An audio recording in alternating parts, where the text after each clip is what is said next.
fastenings that are holding the boat together every X amount of years. In this particular case, the boat being just about 10 or 11 years old was coming up on a major inspection period when all of the hull fastenings, or a portion of the hull fastenings, were supposed to be surveyed, possibly pulled, inspected, and keel bolts are a big issue. I mean, fastenings in any boat, any wooden boat, are a big issue because they're all that's holding the boat together, and when they corrode, that becomes a problem. So the Coast Guard, that's one of the things that the Coast Guard monitors all the time. So what I like to try to do, even though it's departing from tradition somewhat, is to put bolts in place of drifts, because that in theory that satisfies the Coast Guard, and you're balancing that against the National Park Service demand that you're doing it the traditional way. They had the technology to make bolts, they just didn't do a lot of it. I say, hopefully we're using non-ferrous fastenings. We are using all galvanized steel. I see. Is this economics or? The boat's a National Historic Landmark, and it was built with iron fastenings to begin with. And the entire project is put together. I mean, regardless of the fact that we are taking half the boat apart, essentially tearing the whole bottom off this winter and replacing it, the rest of the boat is all iron, because it was put together with iron. And you don't want to mix the metals in any particular project, in wooden boats particularly, because when you mix two different types of fastenings, you cause corrosion problems. Corrosion in wooden boats, electrolysis in wooden boats, is this mysterious process.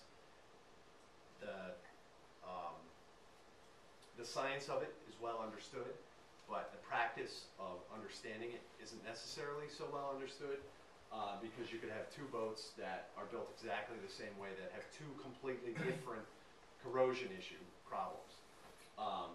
So one of the things you can do to eliminate any sort of building in any sort of problem like that is just use the fastenings that were already used in the boat. The boat is also a National Historic Landmark. It was built that way. The other thing is the Coast Guard, in theory, requires you to inspect your fastenings. And any fastening of any kind, any metal, is good for 20 years. And after 20 years, you need to think about replacing it. That doesn't always happen in wooden boats, especially not traditional boats, especially not boats like this. Typically what happens is, especially with iron fastenings, since they corrode and they just get ignored and left, and you put another fastening in its place. But because the Coast Guard is being more strict about that, if they're requiring you to check your fastenings, then iron's not so bad, because you're checking them every 5 years. And in theory, you're able to pull them and monitor them, and when they start to get bad, you either pull them and replace them, or just put new ones in alongside them, right? It's a complex answer to a simple question. Does the Coast Guard or whomever do an inspection as you progress in the project, or only at the end? Yes, they do. It depends on the inspector, the district, whether the work is voluntary or whether it's required, because they're the ones granting you the ability to take people out for money, so they can at any time show up and inspect the boat for whatever reason they want to, whether they are just stopping by and saying hello, or whether they happen to have a bad relationship with you or you with them, and they're staying on top of you just because of the nature of your relationship. So in this particular case, this job is completely voluntary. The Coast Guard did not require any of it. We did a repair job a couple of years ago that stopped most of the problem. The reason this job came about is because the garboard seam, or the seam between the keel and the first plank, was leaking a lot, and that was almost an unstoppable leak, because the old keel was just beyond repair at that point, and you couldn't. We slowed it down really well, but we didn't stop it. And at that point, the Coast Guard said, "Okay, that'll give you 5 years. You know, we'll check on it, we'll monitor it, but we're not going to.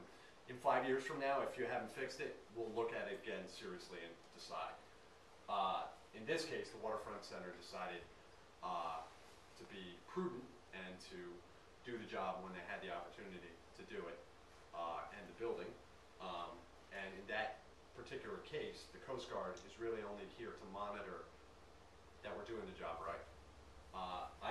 Like I said, I specialize in Coast Guard inspected boats, and I happen to know almost all the inspectors in all 3 local districts, and they're actually sort of my friends in a way, so we have a very cooperative relationship, and I have no problem calling them up and saying, hey, this is what we're doing, come and check it out. In fact, tomorrow I'm going to be teaching, giving a tour to a whole bunch of inspectors from the New York district because they're just interested in the project and they want to come and see what it's about and why we're doing it and learn about the process, because this is remarkably rare, this kind of work. It happens all over the country, but the majority of the boats they inspect are steel, fiberglass, or something else. You know, they very rarely inspect traditional boats, and very rarely do traditional boats have projects of this magnitude going on. There was another question back there? I'm just trying to get a feel for the fastener that you're using. Is it a carriage bolt? Is it like that, or is it a hex bolt? And how big are they? Half inch by how long? Or? It depends on the situation. You could say carriage bolts. We make every bolt ourselves out of solid rod that's been galvanized. That was my next question. And, is it a commercial thing? Based on the length of the pieces of wood, you know, the length of the hole you need to fill, you just cut the rod to that length and thread it on the ends, and then put a nut, drive it in the hole, put a nut and washer on each end. If you're making a bolt, if it's a drift, it's essentially the same thing. You just custom drill a hole and custom cut the rod to that length. The problem with that, of course, is that it's a galvanized rod. It's solid, and when you cut threads in it, they're no longer galvanized. But you try to do a really good job of protecting that end of the hole by countersinking it and burying it in the wood and then sealing that up with some substance, which would be either a wooden plug or tar or pitch or cement or epoxy, depending on the particular situation. You protect the junction. The most critical part of the fastening is the junction between the nut and the washer and the wood. That's where the most corrosion goes on. So you actually try to seal that joint inside and out to prevent water from traveling up through the hole and rotting the fastening at that critical location. And you actually lubricate the thing with something kind of poisonous paint when you drive it in. So you're making a compromise with galvanized fastenings. Every time you scar it, you're taking the galvanizing off, but you go to extraordinary lengths to protect that, to keep that from corroding. Even if it's an exposed fastening that you see inside, you just paint it really, really well, and that is effectively as good as galvanizing. So you're only hand threading maybe 2 inches or 1.5 inches on the end of the rod. Correct. It depends on the situation. If it's a long keel bolt, you thread just enough for a nut and washer on one side, and then enough to take up whatever slack you want to take up. Effectively. How many pieces are going to be part of the keel?